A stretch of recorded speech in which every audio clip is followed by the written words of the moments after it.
રાજકોટ મહાનગરપાલિકા દ્વારા અસરગ્રસ્ત વિસ્તારોની અંદર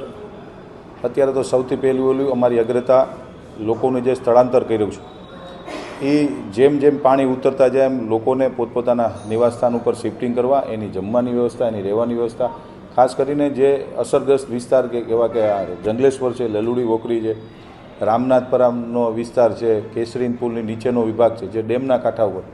તાત્કાલિક ધોરણે અત્યારે પણ અમારી ટીમ ત્યાં સફાઈ અને ડ્રેનેજની પહેલી અગ્રતાથી અમે લોકો કામ કરી રહ્યા છીએ. આવનારા દિવસોની અંદર રાજકોટની અંદર સંપૂર્ણપણે આજથી જ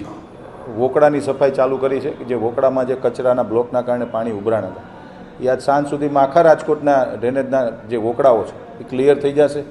બીજું ન્યુસન્સ પોઈન્ટો, જે રાજકોટમાં સૌથી વધુ કચરો જ્યાં જ્યાં હોય છે, ન્યુસન્સ પોઈન્ટો જે વારંવાર સફાઈ કરવા છતાં લોકો ત્યાં કચરો નાખે છે, એવા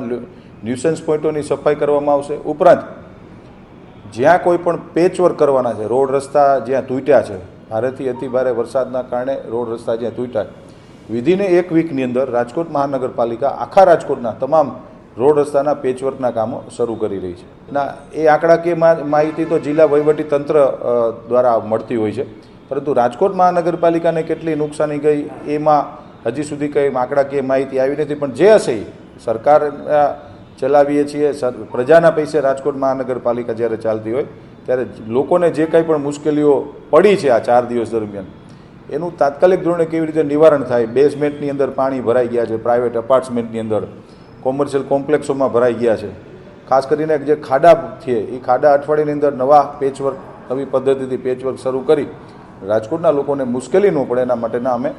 આજથી જ પ્રયત્ન ચાલુ કરી દીધા છે. એ મેં આપને કીધું ને એવી રીતે જ કે ભાઈ ચારેય બાજુથી જ્યારે કચરા, રેતી, પ્લાસ્ટિકનો કચરો, ડેમેજ, ઘણું બધી વસ્તુ ભૂગર્ભ ગટરની અંદર ગઈ છે એ આજ સાંજ સુધીમાં લગભગ રાજકોટમાં ક્લિયર કરી અને ભૂગર્ભમાં ચાલુ કરી દેશું.